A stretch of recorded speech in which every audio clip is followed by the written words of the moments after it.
bago tumulog si tatay, pagkagising, yan ang style niyan. Walang mabisang gamot ng ancient time.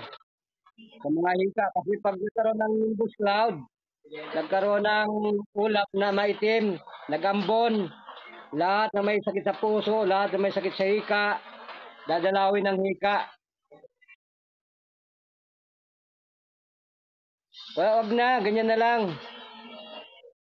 Good for 3 days yan. Good for 3 days.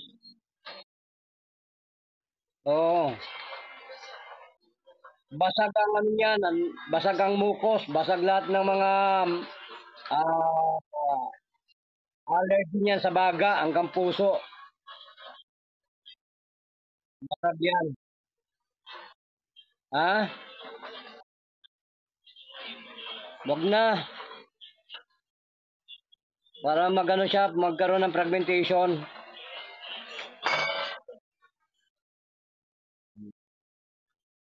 After 15 minutes, pwede na. After 15 minutes, pwede nang mag-snip si tatay sa kabila, sa ilong. O, 15 minutes.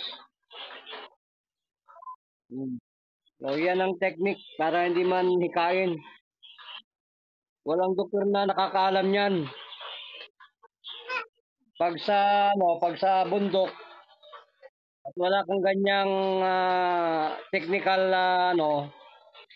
medication, mamamatay ang mahika kung walang nebulizer, walang oxygen. Kaya napaka-importante niyan.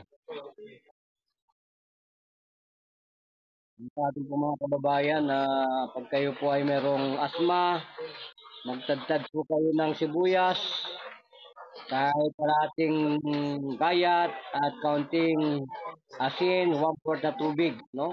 Tabsing po, wag maalat. It might help most of the time you're suffering from your breathing, asthma and heart problem. God bless you.